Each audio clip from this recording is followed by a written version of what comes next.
¿Cómo es un buen locutor? ¿Cómo se expresa? ¿Cómo es su presencia en público? ¿Cómo defiende su idioma? Muchas más serían las preguntas a hacerse a la hora de definir a un buen profesional locutor, y muchas las respuestas conforme a otras tantas variables. Hace poco recibí por Facebook una invitación a visitar la página de Radios de América, donde se habla de los diferentes mitos en la radio. En ella se cuestionaban ciertos aspectos de los locutores, no tomando para nada en cuenta el contexto.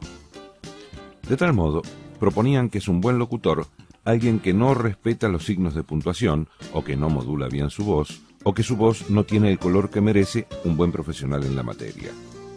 De tal modo, cualquiera que se presente frente a un micrófono sería considerado un buen locutor solo por el hecho de tener cierto magnetismo para con la audiencia o liderazgo en los medios. Tales afirmaciones tomadas fuera de contexto resultan de toda forma un disparate. Un buen locutor lo es en su contexto. Puede que no sea considerado un buen locutor que hable el español rioplatense a la perfección si éste está trabajando en una radio de alguna tribu mapuche, por ejemplo. Lo más probable es que el público que escuche esa emisora valore mucho más a otro que hable en su lengua autóctona. Del mismo modo, y sin pretender discriminar a nadie, un buen locutor en Buenos Aires debiera ser aquel que mantiene los conceptos de buen gusto y convocatoria, pero sin descuidar los conceptos de buena dicción, respeto por el idioma nacional, buena presencia ante su público, etcétera, etcétera, etcétera. Si bien la página que me ha sido sugerida corresponde a emisoras extranjeras, en Argentina hace ya mucho tiempo que esas figuras se vienen dando cada vez con más frecuencia. La llegada de las emisoras de baja potencia, especialmente en FM, incorporaron al aire radial a personajes que lejos están de ser buenos profesionales del micrófono. De hecho, hasta emisoras importantes en su llegada al público también han seguido ese concepto antiprofesional, poniendo en el aire a personas que ni están capacitadas para ejercer la profesión y mucho menos tienen noción de lo que es ser un buen locutor. Todo vale. Cualquiera que se atreva a decir algo por radio sirve a los propósitos de los licenciatarios de las mismas para lograr buena audiencia y su correlato en los ingresos, claro. De tal modo, lo que alguna vez fue nuestro idioma nacional ha pasado a un segundo o tercer plano. Las voces tan cuidadas antiguamente fueron reemplazadas por voces cascadas, cuando no enfermas, en algunos casos. También tiene que ver en todo esto la mentalidad de quienes dirigen la emisora. Antiguamente los dueños de las radios eran hombres y mujeres vinculados a los medios y que tenían muy claros sus objetivos de comunicación.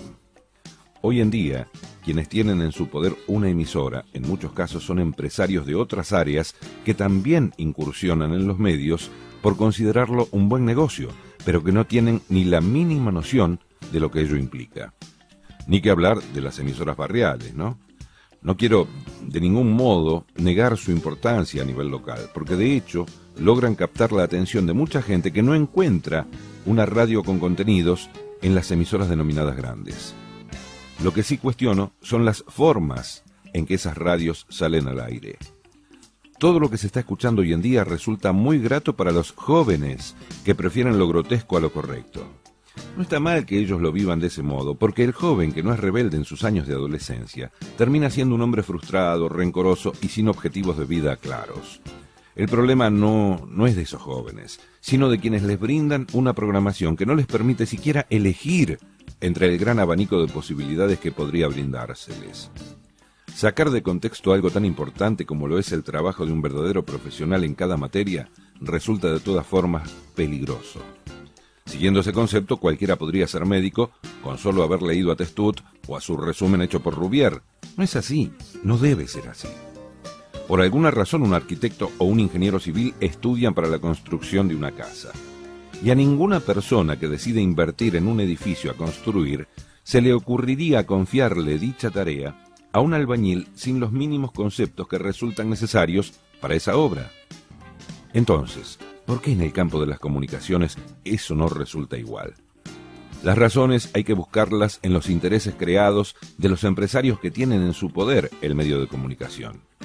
Vende, es bueno y sale al aire. No importa cómo ni por qué, siempre que reporte buenos dividendos.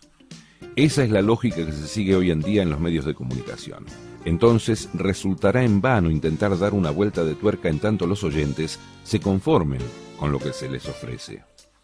¿Será por eso que ha bajado considerablemente la cantidad de oyentes de las radios?